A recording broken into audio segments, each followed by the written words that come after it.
हाय, हम पुणेकर बुक पढ़ते हैं तो पुणेकर बुक का चैप्टर 9 पढ़ते हैं, मध्य प्रदेश के प्रमुख पर्वत। ठीक है, प्रमुख पर्वत ये प्री का मेंस के सिलेबस में हमारे ऐड है। ठीक है, मध्य प्रदेश में पूर्व से पश्चिम दिशाओं में दो प्रमुख पर्वत श्रेणियाँ हैं, सतपुड़ा और विंध्याचल। मध्य प्रदेश में दो पर्वत श्रेणियाँ हैं, सतपुड़ा है और विंध्याचल। इन दोनों पर्वत श्रेणियों के मध्य नर्मदा का प्रसिद्ध ब्रंश घाटी स्थित है, जिसका ढाल भारत के सामान्य ढाल पश्चिम से पूर्व के विपरीत पूर्व से पश्चिम की ओर है। ठीक है, तो मध्य प्रदेश का ढाल कहाँ है? पश्चिम से पूर्व से पश्चिम की ओर। भारत का कहाँ है? पश्चिम से पूर्व की ओर। मध्य प्रदेश में मुख्य रूप से दो पर्वत श्रृंखलाएं विद्यमान है, सतपुड़ा पर्वत और विंध्याचल पर्वत। ठीक है, अब हम पहले सतपुड़ा पर्वत श्रृंखला देखेंगे। सतपुड़ा पर्वत श्रृंखला में ये ग्रेनाइट और बेसाल्ट की चट्टानों से निर्मित है। यह एक ब्लॉक पर्वत है। ठीक है, ब्लॉक पर्वत है जिसके उत्तर में नर्मदा की दरार घाटी और दक्षिण में ताप्ती की दरार घाटी है। ठीक है, तो जब घाटी बनती है तो उसके दो दरार घाटियों के बीच में जो पर्वत उठता है, बीच का भाग उठा हुआ भाग, वो ब्लॉक पर्वत कहलाता है। इसलिए ये जो है सतपुड़ा पर्वत एक ब्लॉक पर्वत है। जब हार्ड और सॉफ्ट चट्टानें वैकल्पिक व्यवस्थित हो तब नर्मदा और ताप्ती जैसी नदियाँ इन चट्टानों के माध्यम से प्रवाहित होती है और सॉफ्ट चट्टानों को नष्ट करने की कोशिश करती है, तो इस स्थिति को दरार घाटियाँ कहते हैं। ठीक है, ये हो गया दरार घाटी। सतपुड़ा पर्वत की लंबाई 1120 किलोमीटर, औसत ऊंचाई 900 मीटर है। ठीक है, यह श्रेणी पश्चिम में राजपीपला पहाड़ियों से होकर महादेव एवं मैकल पहाड़ियों के रूप में छोटा नागपुर पठार तक विस्तृत है।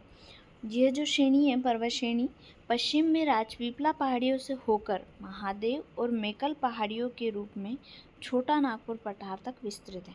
ठीक है, सतपुड़ा श्रेणी नर्मदा गोदावरी के बीच जल विभाजक, नर्मदा नदी और गोदावरी के बीच जल विभाजक का कार्य सतपुड़ा श्रेणी करती है।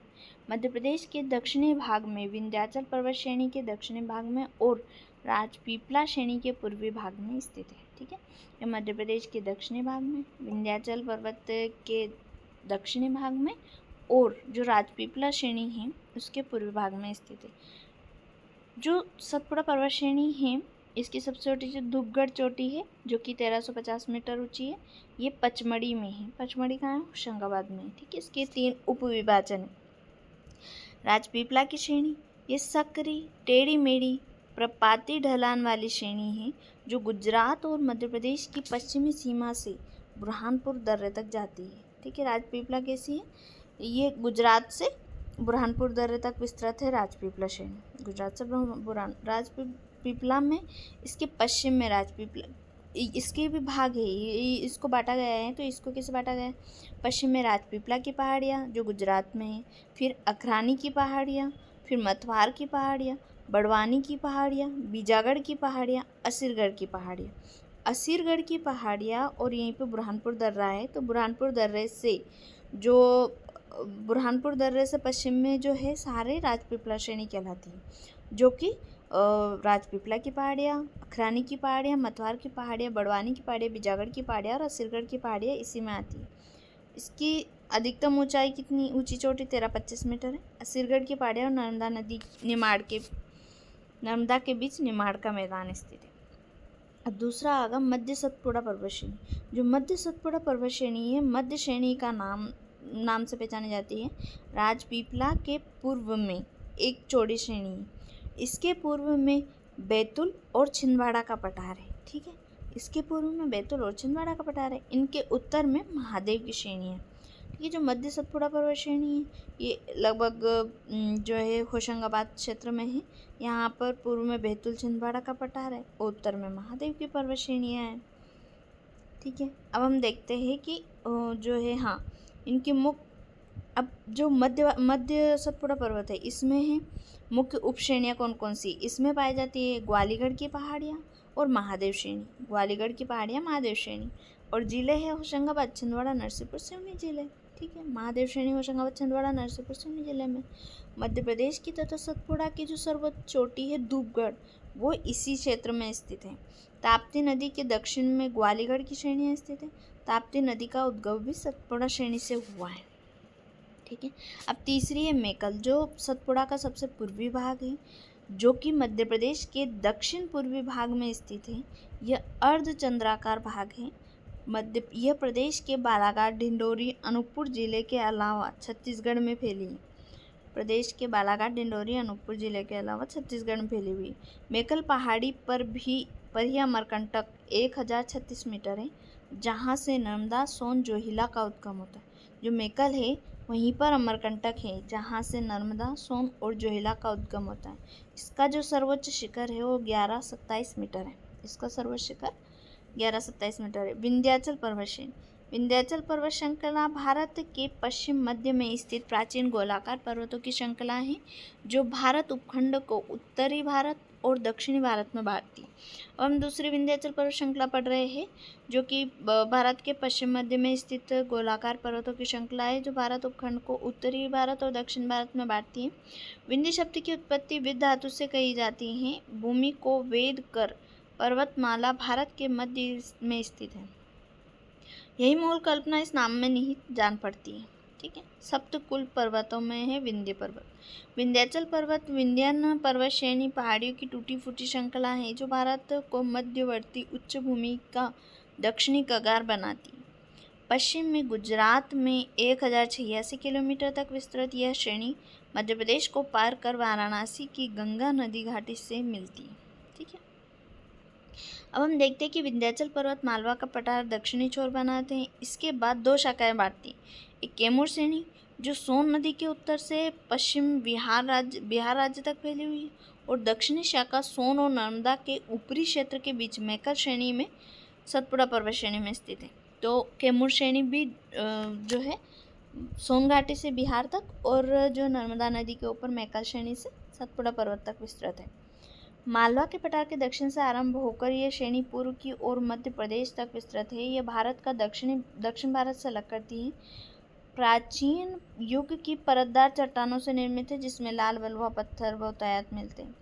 विंध्याचल पर्वतमाला पश्चिम से पूर्व की ओर भांडेर, कैमूर, पारसनाथ की पहाड़ियों के रूप में गुजरात से झारखंड तक है।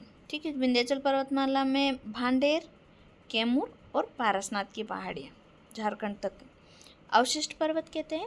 अवशिष्ट पर्वत सबसे प्राचीन पर्वत होते हैं। यह पर्वतमाला उत्तर भारत को दक्षिण भारत से अलग करती है। ठीक है। यह मध्य प्रदेश की सबसे प्राचीन पर्वत श्रेणी होने के साथ ही विश्व की सर्वाधिक प्राचीन भी है, क्योंकि अवशिष्ट पर्वत सबसे प्राचीन होते हैं। मध्य प्रदेश में इसका विस्तार अलीराजपुर, धार, बड़वानी, खंडवा, खरगोन आदि जिलों में है। ठीक है। विंध्याचल माला की उपश्रेणियों में विंध्याचल माला उपश्रेणियाँ कौन कौन सी है? भांडेर श्रेणी है, कैमूर श्रेणी है, ये दो मध्य प्रदेश में है, बाकी पारसनाथ झारखंड में। भांडेर श्रेणी, विंध्यन की भांडेर श्रेणी का विस्तार मध्य प्रदेश के छतरपुर, दमोह, पन्ना 3 जिलों में, छतरपुर, दमोह और पन्ना। यह विंध्याचल का सबसे पूर्वी विस्तार है। विंध्याचल का पूर्वी विस्तार। रीवा पन्ना के पठार में विंध्य की सबसे ऊंची चोटी गुडविल चोटी है। सद्भावना शिखर 752 मीटर ऊंची है। यह दमोह में स्थित है। गुडविल शिखर को कलुमार या कालुम्बे शिखर भी कहते हैं। ठीक है। तो देखो, इसकी एक ट्रिक बता देती हूँ मैं। गुडविल, कालुमार या कालुम्बे, तो जो काले होते हैं उनका बहुत दम निकल जाता है, या गुडविल अच्छे विल बना देते हैं तो दम निकल जाता है। ऐसे करके याद कर लीजिए। कैमूर श्रेणी ये पूर्व में किंचित उत्तर दिशा में बिहार में सासाराम तक 483 किलोमीटर से अधिक फैली हुई है। जबलपुर के उत्तरी और मेहर के दक्षिण पूर्वी हिस्से से होते हुए यह श्रेणी पूर्व की ओर मुड़ती है और रीवा से गुजरती है। ठीक है। कैमूर श्रेणी जो है जबलपुर में, रीवा में ऐसे फैली हुई है। सोन और टोंस नदी घाटियों में व्यक्त करती है। उत्तर प्रदेश के मिर्जापुर जिले और बिहार के शाहाबाद तक विस्तृत है। समूची श्रेणी की चट्टानों बलवा पत्थर है, स्लेटी पत्थर है। विजयगढ़ के पास गुफा एवं चट्टानी आश्रय स्थलों में अनगढ़ चित्रकारी और पत्थर से बने औजारों के रूप में प्रागैतिहासिक मानव के रोचक स्मृति चिन्ह मिले हैं। कैमूर की पहाड़ियाँ जो है वो विंध्यन पर्वत श्रेणी का पूर्वी हिस्सा है, जो मध्य प्रदेश के जबलपुर जिले की कटंगी से प्रारंभ होकर कटनी, सतना, रीवा, सीधी, सिंगरौली से होते हुए झारखंड तक फैला है। यह पर्वत श्रेणी सोन नदी घाटी की उत्तरी किनारे पर खड़ी दीवार के रूप में चली जाती है। प्रदेश के उमरिया जिले की बांधवगढ़ पहाड़ियाँ विंध्याचल पर्वतमाला का ही भाग है। उमरिया जिले में जो बांधवगढ़ की पहाड़ियाँ है विंध्याचल पर्वतमाला का ही भाग है। विंध्याचल पर्वत की सर्वोच्च चोटी बुंदेलखंड पठार में स्थित सिद्ध बाबा की चोटी है। प्रदेश की सर्वाधिक ऊंची चोटी धूपगढ़ 1350 मीटर है। अमरकंटक मेकल पर्वत श्रेणी की चोटी है। अमरकंटक को सतपुड़ा पर्वत और विंध्याचल पर्वत श्रृंखला के मिलन का संधि स्थल कहते हैं। मालवा का पठार विंध्याचल पर्वत श्रृंखला में स्थित है, जिसकी सर्वोच्च चोटी सिगार की चोटी 881 मीटर है। ठीक है, ये कुल महत्वपूर्ण तथ्य इंपॉर्टेंट फैक्ट हैं जो बांधवगढ़ की पहाड़ियाँ उमरिया में हैं, तो इससे तक उम्र भर बंधा रहना। ठीक है, ऐसे याद रखना। और जो विंध्याचल पर्वत की सर्वोच्च चोटी है वो बुंदेलखंड पठार है उसमें है सिद्ध बाबा की चोटी, वो विंध्याचल की सबसे ऊंची चोटी 1172 मीटर। जबकि प्रदेश की सर्वाधिक ऊंची चोटी धूपगढ़ है 1350 मीटर, ये सतपुड़ा में स्थित है। अमरकंटक मेकल पर्वत श्रेणी की चोटी है। अमरकंटक जो है मेकल की सबसे ऊंची चोटी है। अमरकंटक को सतपुड़ा पर्वत और विंध्याचल पर्वत का मिलन स्थल कहते हैं, संधि स्थल। मालवा का पठार विंध्याचल पर्वत श्रृंखला में स्थित है, जिसकी सर्वोच्च चोटी सिगार की चोटी है। मालवा पठार की सिगार है और ये 881 मीटर है। Okay, thank you.